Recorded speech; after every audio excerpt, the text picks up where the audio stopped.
Mi esposa nos endeudó a escondidas, y no se arrepiente de nada. La primera vez que pensé seriamente en divorciarme de Silvia no fue por una infidelidad, una pelea ni algo dramático. Fue por una cuenta bancaria. Suena absurdo cuando lo digo así, pero todavía recuerdo el momento exacto en que empecé a preocuparme. Matías tenía apenas unos meses de nacido. Yo estaba trabajando más horas que nunca porque queríamos darle una vida cómoda. Silvia se había quedado en casa para cuidarlo, algo que habíamos acordado entre los dos porque nos parecía lo mejor para nuestro hijo. Al principio todo parecía normal. Los gastos aumentaron, claro. Pañales, ropa, consultas médicas, leche, juguetes. Nada fuera de lo esperado. Pero después comenzaron a aparecer movimientos extraños en nuestra cuenta. No eran cantidades enormes de una sola vez. Eran muchas compras pequeñas. Aquí 300. Allá 500. Luego 200 más. Después otros 600. Cuando las vi por separado no parecían importantes. El problema apareció cuando empecé a sumarlas. Cada semana desaparecía una cantidad considerable de dinero. Una noche, cuando Silvia estaba acostando a Matías, me senté frente a la computadora y revisé varios meses de estados de cuenta. Mientras más avanzaba, peor se veía todo. Cafeterías. Restaurantes. Pedidos de comida. Compras en línea. Ropa. Decoraciones para la casa. Accesorios que jamás había visto. Algunas compras ni siquiera podía identificar. Seguí revisando durante casi 2 horas. Cuando terminé tenía un dolor de cabeza terrible. Al día siguiente decidí hablar con ella. Esperé a que Matías se durmiera para evitar una discusión frente al niño. Silvia, necesito preguntarte algo. ¿Qué pasó? He estado revisando nuestras cuentas. Su expresión cambió apenas un segundo. Lo suficiente para que yo lo notara. Sí. Estamos gastando muchísimo dinero. Ella se encogió de hombros. Siempre he sido así. La respuesta me dejó desconcertado. ¿Siempre? Sí. Entonces, ¿por qué nunca lo había notado? Porque antes trabajaba. Lo dijo como si fuera la explicación más obvia del mundo. ¿Qué tiene que ver? Que antes gastaba mi dinero y no el tuyo. Me quedé callado unos segundos. Era cierto.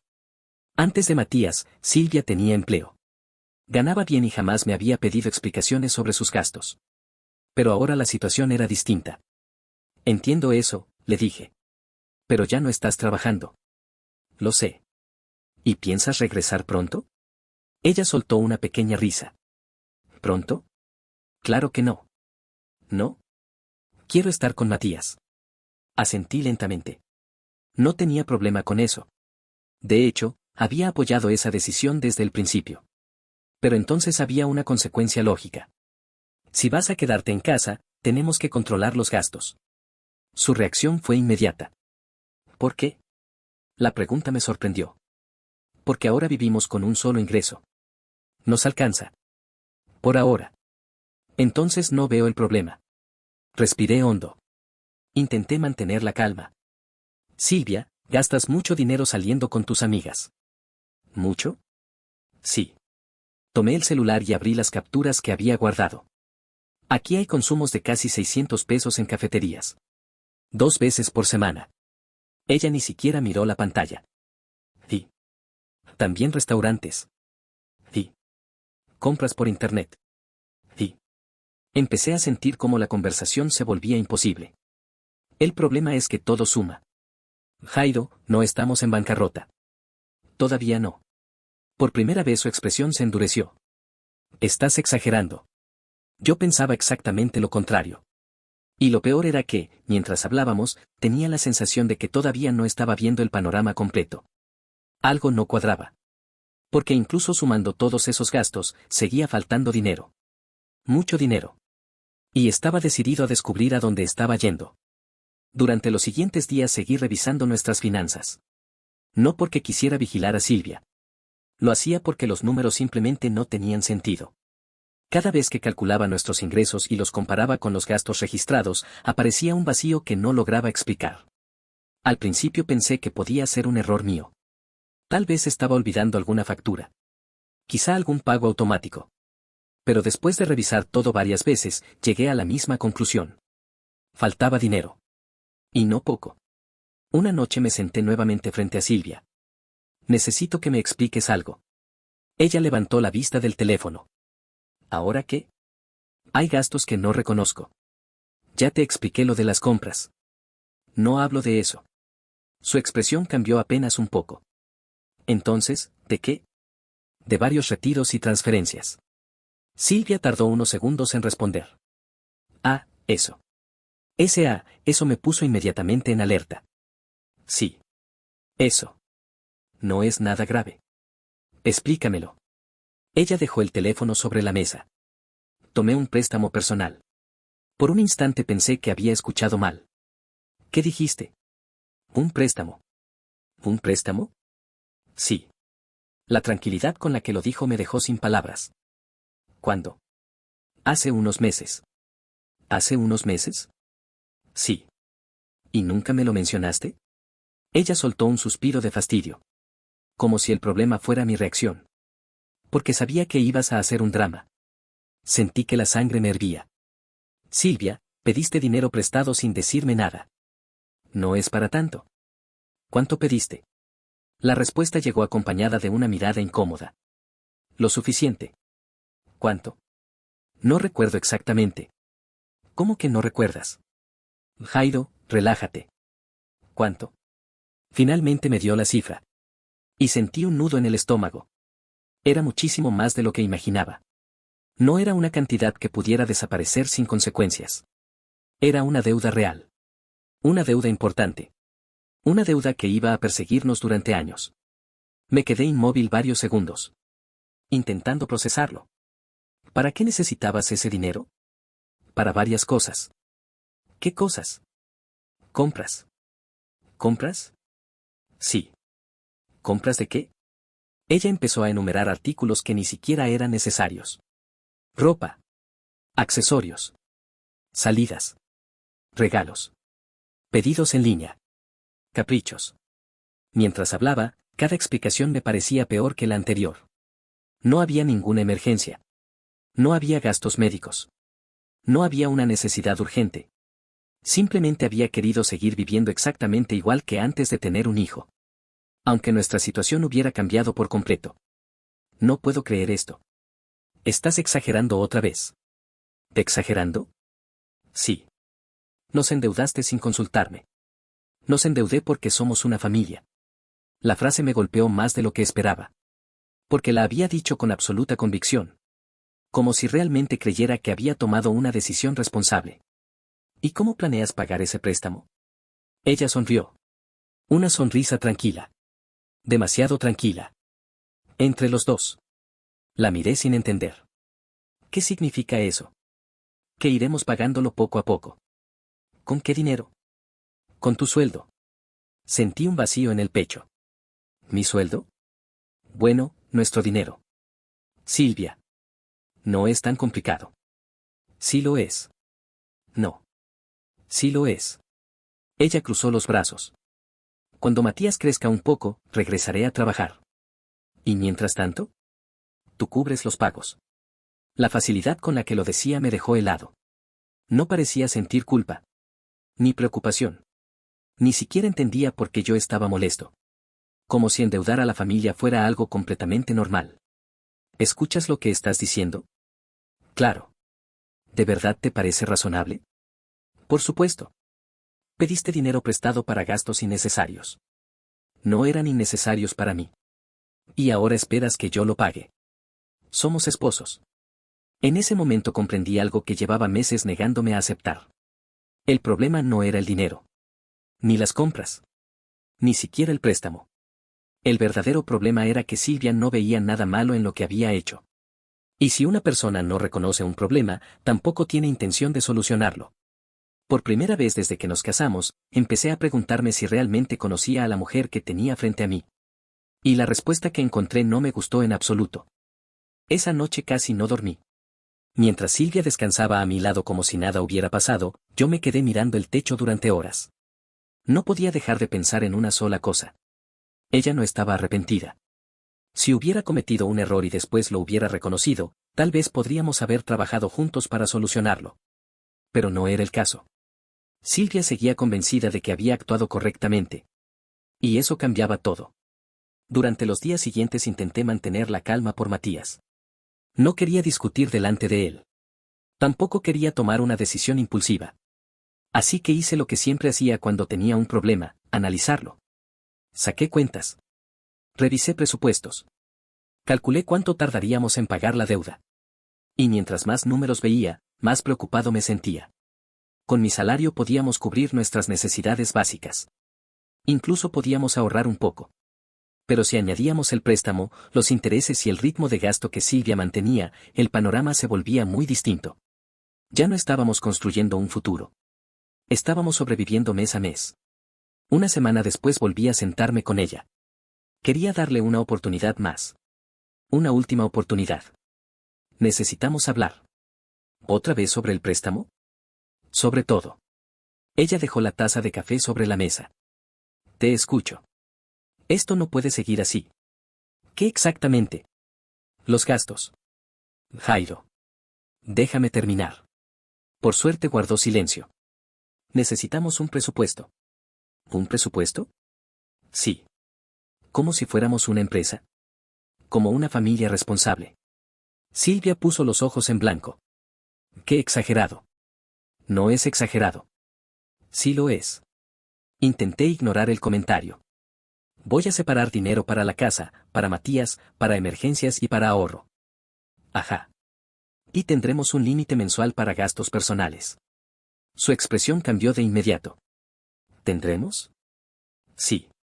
¿Me estás poniendo una asignación? No. Suena exactamente igual. Estoy intentando evitar que nos hundamos en deudas. Otra vez con el drama. Sentí cómo desaparecía la poca paciencia que me quedaba. Silvia, ya estamos endeudados. Por una cantidad que podemos pagar. Que yo puedo pagar. Porque eres quien trabaja. Porque tú decidiste dejar de trabajar. Ella se levantó de golpe. ¿Ahora me vas a reprochar quedarme cuidando a nuestro hijo? No. Eso parece. Lo que te reprocho es actuar como si nada hubiera cambiado. Mi vida cambió muchísimo. Entonces compórtate como si lo entendieras. El silencio que siguió fue pesado. Por un momento pensé que finalmente estaba reflexionando. Pero entonces habló. Creo que el problema eres tú. La miré sin comprender. ¿Yo? Sí. Explícame. Estás obsesionado con el dinero. Tuve que contener una risa amarga. Trabajo 10 horas al día para mantener esta casa. Y nadie te obligó. Lo hago por nuestra familia. Pues yo también hago sacrificios. ¿Cuáles? Paso todo el día cuidando a Matías. Y te agradezco eso. No parece. La conversación estaba girando en círculos. Cada vez que intentaba hablar de responsabilidad financiera, ella transformaba el tema en un ataque personal. Era imposible avanzar. Déjame hacerte una pregunta. ¿Qué? Si mañana apareciera otra deuda, ¿también esperarías que la pagáramos juntos? Dependería de la situación. ¿Y si fuera por más compras? Ella dudó apenas un segundo. Solo un segundo. Pero fue suficiente. Porque en ese instante entendí que no había aprendido nada. Absolutamente nada. No veía el préstamo como un error. Lo veía como una solución. Y eso significaba que podía volver a hacerlo. Una vez. 2 veces. Las que considerara necesarias. Aquella noche, después de acostar a Matías, me encerré en mi oficina. Abrí una hoja de cálculo. Anoté nuestros ingresos. Nuestros gastos. La deuda. Los intereses. Los ahorros. Todo. Cuando terminé, me quedé observando la pantalla durante varios minutos. La conclusión era sencilla. Si seguíamos así, tarde o temprano terminaríamos arruinados. No porque ganáramos poco. Sino porque una de las 2 personas en el matrimonio se negaba a aceptar cualquier límite. Y fue ahí cuando apareció un pensamiento que llevaba semanas intentando evitar. No era la primera vez que se me cruzaba por la cabeza. Pero sí fue la primera vez que lo consideré seriamente. Divorcio. La palabra permaneció allí, frente a mí. Incómoda. Dolorosa. Pero cada vez más lógica.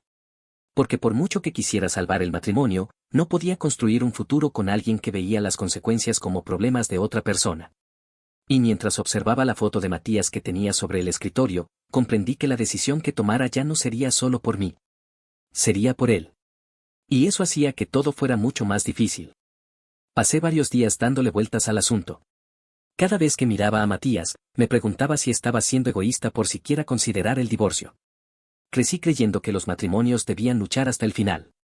Que los problemas se resolvían hablando. Que rendirse era la última opción. Por eso seguí intentando encontrar una salida. Pero mientras yo buscaba soluciones, Silvia seguía actuando como si nada hubiera ocurrido. Una tarde llegó a casa con varias bolsas nuevas. No parecían compras necesarias. Ni siquiera intentó ocultarlas. Las dejó sobre la mesa y comenzó a sacar ropa como si fuera el día más normal del mundo. Me quedé observando en silencio. ¿Qué pasa?, preguntó. ¿Compraste más cosas? Sí. ¿Con qué dinero? Con el de la cuenta. Sentí un cansancio que iba mucho más allá del enojo. Era agotamiento.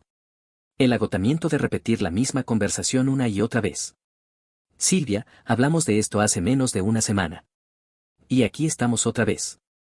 Porque no ha cambiado nada. Porque sigues obsesionado. Esa palabra volvió a aparecer. Obsesionado. Como si preocuparse por el futuro de nuestra familia fuera una enfermedad. Como si el problema fuera mi reacción y no sus decisiones. Aquella noche ya no discutimos. No tenía sentido. Por primera vez desde que comenzó todo, entendí que no estábamos teniendo una diferencia de opiniones. Estábamos viviendo bajo valores completamente distintos. Yo veía el dinero como una herramienta para construir estabilidad. Ella lo veía como algo que estaba para gastarse. Yo pensaba en los próximos 10 años. Ella pensaba en la próxima semana. Y ninguno iba a convencer al otro. Durante los días siguientes consulté con un abogado. Lo hice en silencio. No por cobardía. Sino porque necesitaba entender mis opciones antes de tomar una decisión definitiva. La reunión fue dura. Más dura de lo que esperaba. Escuchar la palabra divorcio en boca de otra persona hizo que todo se sintiera real. Ya no era una idea pasajera. Era una posibilidad concreta. Cuando regresé a casa esa tarde, encontré a Silvia sentada en la sala. Matías dormía en su habitación. Por alguna razón, supe que no podía seguir posponiendo la conversación. Me senté frente a ella. Necesitamos hablar. ¿Ahora qué pasa? La escuché decir exactamente las mismas palabras que había repetido tantas veces. Y entendí que eso también formaba parte del problema. Cada conversación importante era una molestia para ella. Nunca una oportunidad para resolver algo. He tomado una decisión. Su expresión cambió. ¿Qué decisión? Respiré profundamente. Quiero divorciarme. Por primera vez en mucho tiempo, Silvia se quedó sin palabras. Me observó durante varios segundos. Como si esperara que sonriera y dijera que era una broma. Pero no lo hice. ¿Hablas en serio? Sí. ¿Por dinero? Negué con la cabeza. No. Entonces, ¿por qué? Porque esto dejó de ser un problema de dinero hace mucho tiempo. El silencio volvió a instalarse entre nosotros. No entiendo. Ese es precisamente el problema. Ella me miró confundida. Y por primera vez intenté explicarlo sin enojo. Sin reproches. Sin levantar la voz. No me voy porque gastes. Me voy porque tomaste decisiones importantes sin mí. Porque endeudaste a nuestra familia sin consultarme. Porque nunca aceptaste responsabilidad por ello. Porque cada vez que intenté hablar del tema me hiciste sentir que el problema era mío. Silvia bajó la mirada. No pensé que fuera tan grave. Lo sé. Nunca quise hacerte daño. También lo sé. Y realmente lo creía. No había maldad en ella. No había intención de destruir nuestra vida. Simplemente existía una enorme diferencia entre cómo entendíamos la responsabilidad. Y esa diferencia había terminado rompiendo algo fundamental. La confianza. Las semanas siguientes fueron difíciles. Dolorosas. Llenas de trámites, conversaciones incómodas y decisiones que ninguno quería tomar. Pero, sorprendentemente, también fueron más tranquilas de lo que imaginaba. Porque una vez tomada la decisión, desaparecieron las discusiones interminables. Desapareció la sensación constante de estar luchando contra una pared. Nuestro enfoque pasó a ser Matías. Y solo Matías. Con el tiempo logramos establecer una rutina estable para él. No fue perfecta. Nada de aquello lo era. Pero funcionó. Meses después, mientras organizaba unos documentos financieros, encontré una de las viejas hojas de cálculo que había preparado durante aquellas noches de insomnio. La observé durante varios segundos. Luego la cerré. Porque entendí algo importante. El préstamo nunca fue la verdadera causa del divorcio. Fue la señal que me obligó a ver un problema que llevaba mucho tiempo creciendo. Un matrimonio puede superar dificultades económicas. Puede superar errores. Incluso puede superar malas decisiones. Lo que resulta mucho más difícil de superar es cuando dos personas dejan de compartir la misma idea sobre la responsabilidad, el compromiso y el futuro. Y aunque el final de nuestro matrimonio me dolió más de lo que esperaba, jamás me arrepentí de haber tomado aquella decisión. Porque cada vez que veía a Matías crecer en un entorno estable, sabía que había elegido lo que consideraba correcto. No fue la decisión más fácil de mi vida. Pero sí la más necesaria.